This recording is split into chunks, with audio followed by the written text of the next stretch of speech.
Assalamualaikum warahmatullahi wabarakatuh. Pada video kali ini kita akan tes endpoint API dari aplikasi backend sistem manajemen Shopee. Kita akan menggunakan Postman sebagai tools untuk tes API-nya. Nah, di sini endpoint yang pertama akan kita tes adalah register user. Nah, di sini kita masukkan metode post dengan URL http lokal 127.0.1 port 8000/API/register. Nah, untuk body row JSON-nya kita mencetakkan nama, email, dan password. Kita coba send. Jika berhasil maka akan muncul atau menampilkan output access token.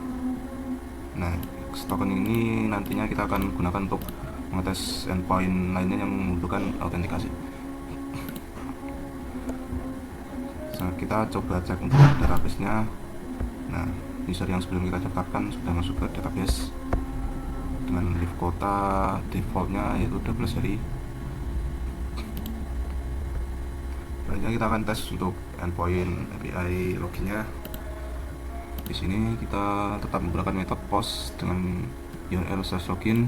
Untuk body row JSON-nya kita memasukkan email dan password. Nah, di sini kita masukkan email dan password untuk akun yang sebelumnya kita daftarkan. Akan coba kita send. Nah, jika berhasil maka akan menampilkan atau memunculkan output access token. Nah, selanjutnya adalah kita akan tes untuk OAuth-nya. OAuth yang pertama kita tes adalah OAuth untuk GitHub. Nah, di sini jika kita menggunakan Postman, kita ke type authorization dengan masukkan type OAuth 2, dan di sini kita bisa mengkonfigurasikan URL dan client ID-nya. Langsung saja kita tes, klik get new access token, akan redirect ke browser. Nah, ini berhasil untuk login. Kita coba cek di database. Nah, di sini akan muncul untuk user yang baru saja register login.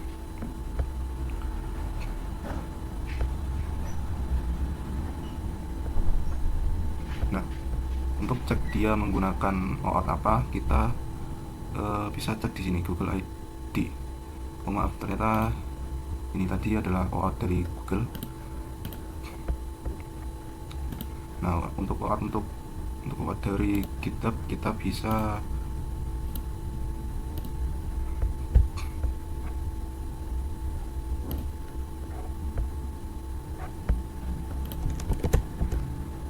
gunakan URL seperti ini.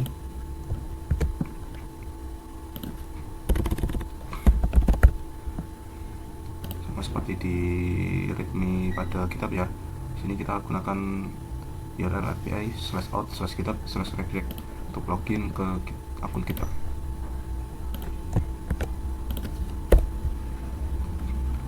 Nah, jika berhasil maka akan seperti ini, menunjukkan output JSON sama seperti saat kita login menggunakan OAuth Google. Nah, karena dua akun Google dan GitHub ini memiliki email yang sama, maka pada database dia akan didaftarkan pada user yang sama yang sebelumnya menggunakan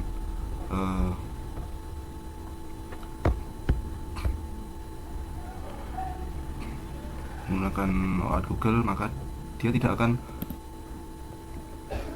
meng-create user baru, melainkan akan otomatis login ke user yang sudah ada dengan email yang sama.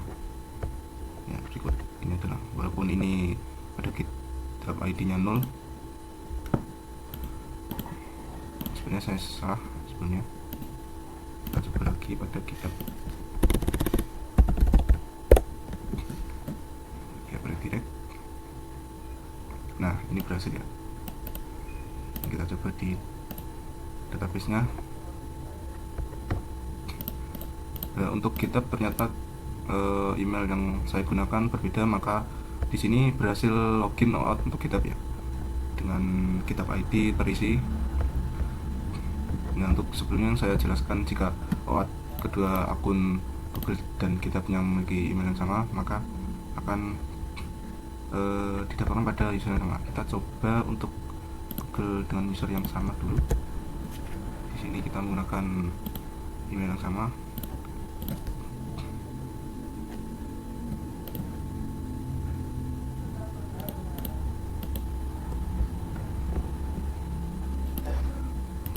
Menggunakan email yang sama dengan yang ada pada GitHub. Nah, di sini sudah berhasil untuk register atau loginnya. Dan jika kita cek pada database, di sini user yang tadinya logout atau daftar dengan GitHub akan terisi juga Google ID-nya. Seperti itu. Nah, selanjutnya kita akan tes untuk endpoint logout-nya. Untuk endpoint logout kita ambil akses token dari user di sini, user dengan email back@test.com. Kita masukkan pada headers dengan key authorization dan key asset. Untuk authorization-nya value-nya biar spasi akses token.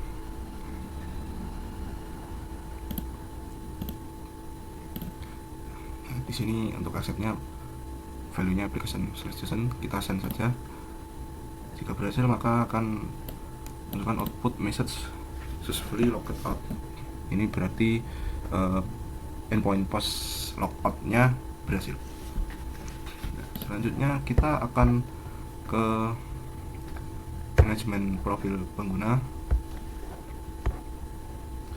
Di manajemen profil pengguna ini kita bisa mengubah data dari user atau profil kita sendiri dan menghapus profil kita atau user.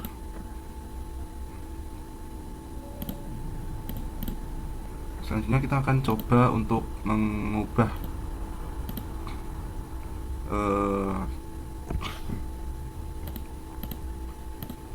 dari profil user. Di sini kita masukkan autentikasinya, dan pada row body JSON-nya kita tentukan kolom mana yang akan kita ubah. Di sini kita ubah saja namanya. Sebelumnya kita cek pada database dengan user email back@test.com ini bernama bagus banget. Kita ubah dengan nama yang baru, yaitu nama saya yang baru, tes.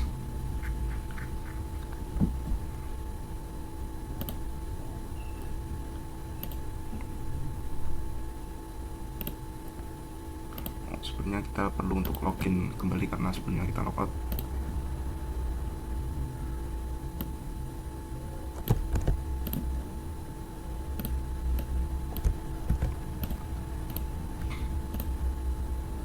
Nah, di sini kita berhasil, jika berhasil menggunakan metode put untuk mengubah data dari user, maka akan keluar output JSON pesan profil update successfully. Nah, di sini namanya berubah nanti nama saya yang baru. Coba kita lihat pada database. Nah, di sini sudah berubah saya yang baru. Selanjutnya kita bisa delete profile atau delete user.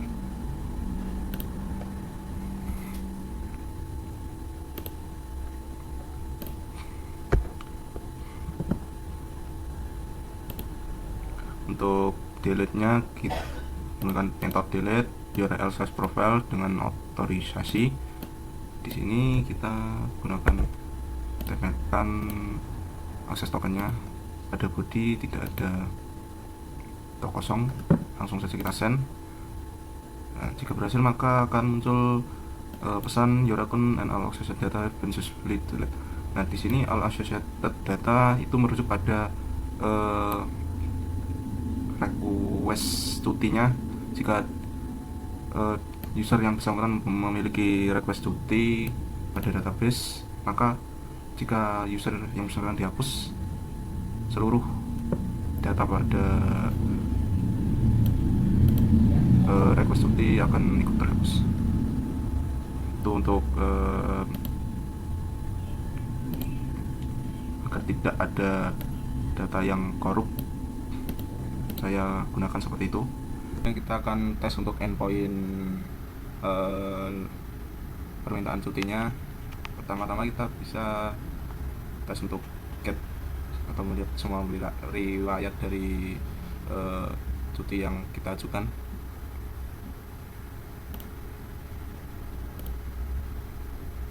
Coba get leave request data di sini dengan metode get.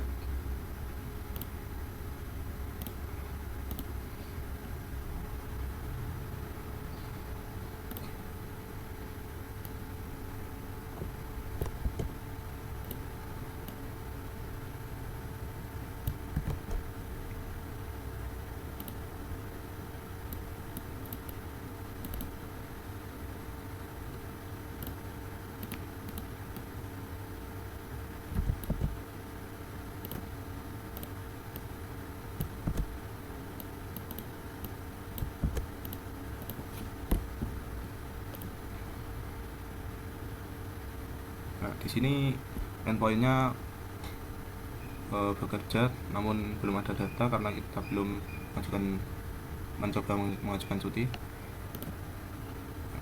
Pertama kita coba saja untuk mengajukan cuti dengan metode post ke URL API/leave request dengan form data seperti ini. Di tab body bagian form data kita isi start date, tanggal mulai, end date, tanggal selesai cuti, reason alasan cuti, dan attachment atau file. Nah, sini kita buat file dummy saja. Terus ini dari tanggal 19 Maret sampai 29 Maret, berarti 10 hari. Kita coba ajukan. Nah, jangan lupa di sini token autentikasinya diisi dengan token yang paling baru dari user yang kita login. Nah, coba kita send.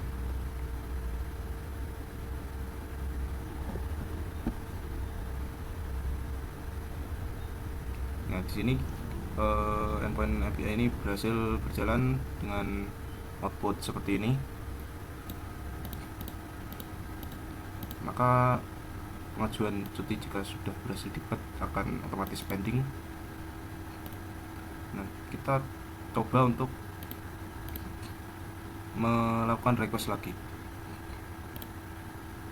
Nah, jika request sebelumnya belum di approve atau di reject oleh admin, maka user tidak bisa mengajukan lebih dari satu kali pengajuan cuti. Jadi harus ada aksi dari admin dulu di pengajuan sebelumnya. Nah, saat pengajuan ini kuota di database itu langsung berkembang. Di sini kita tadi menggunakan user dengan ID 9 ini. Refresh dulu. Nah, di sini dia langsung berkurang, yang sebelumnya 12 menjadi sisa 1 kuota. Di sini kita ke admin. Untuk bisa melakukan approval, kita harus ke method patch dengan URL API/admin/leave request/id pengajuan/status. Nah, sebelumnya kita harus login dulu adminnya. Kita baca di readme GitHub. Untuk login admin kita menggunakan email dan password ini.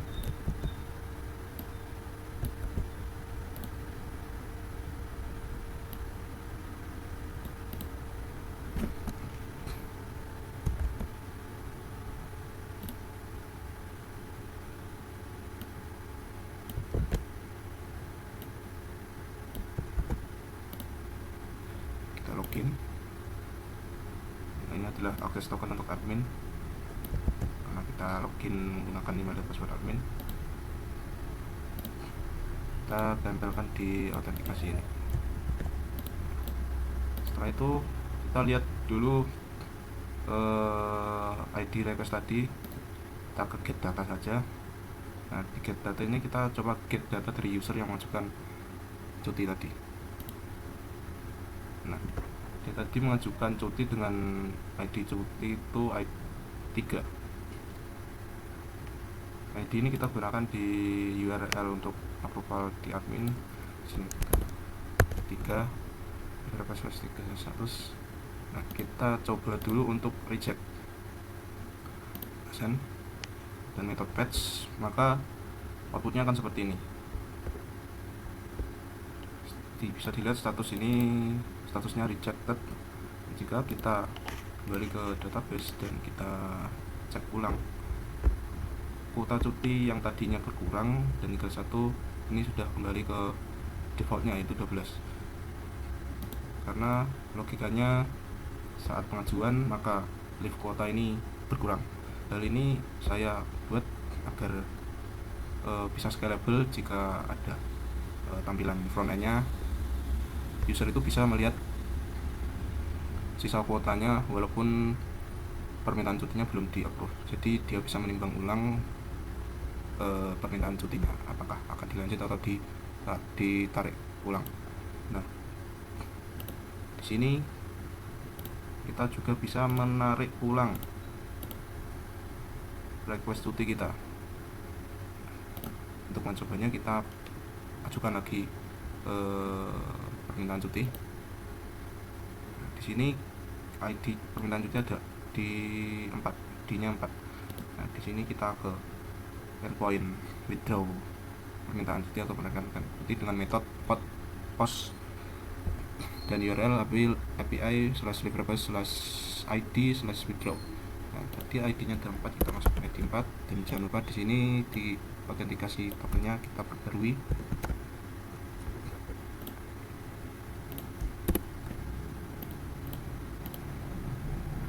Kita coba send. Nah, jika berhasil maka akan muncul pesan seperti ini, your leave request has been successfully withdrawn. Jika kita get leave request data, kita mempunyai 2 permintaan, yang pertama di reject dan yang kedua kita withdraw atau kita tarik. Nah, di sini kita juga bisa get detail permintaan cuti tertentu. Jadi kita isi dulu ini.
Sini kita menggunakan metode get dengan URL API/leave request/id. Kita coba send. Nah, di sini berhasil mengambil data dari permintaan terakhir yang kita tarik dengan ID 4. Coba kita ubah ke ID 3. Jika ID 3 yang permintaan sebelumnya, yaitu permintaan yang ditolak oleh admin, akan tampil detailnya. Nah, sekarang untuk leave management di admin atau cuti manajemen sistem di admin, kita bisa selain bisa menyetujui dan menolak, juga bisa melihat seluruh data pengajuan dari user dan data atau detail pengajuan tertentu. Nah, sebelumnya jangan lupa untuk tes approval yang tadi kita sudah tes reject. Kita tes approval dulu. Kita buat pengajuan baru dengan ID 5 di admin, kita isi ID nya 5. Di body row nya kita ubah approve menjadi approve sesuai dengan yang di readme juga send. Nah, jika berhasil maka akan muncul seperti ini. Dan jika kita cek pada database, kuota cuti dari user yang bersangkutan yang mengajukan cuti tinggal 1, berkurang 11 hari karena kita menggunakan perhitungan total hari cuti plus 1 hari. Nah, di sini kita bisa get request datanya, data leave requestnya.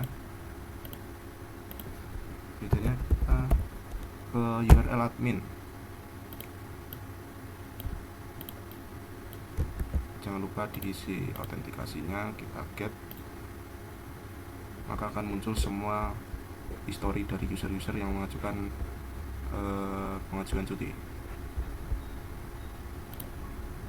Kita juga bisa melihat detail dari pengajuan tertentu juga di admin.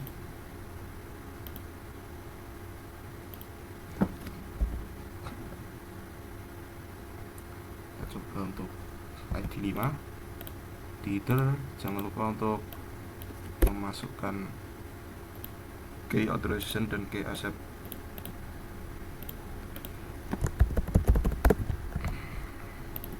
Nah, kita coba get. Nah, ini berhasil, yaitu mengambilkan detail data dari pengajuan dengan ID 5 yang sebelumnya kita approve atau setujui, seperti ini. Mungkin seperti itu dokumentasi endpoint API yang bisa saya buat. Ada kurang lebihnya mohon maaf. Wassalamualaikum warahmatullahi wabarakatuh.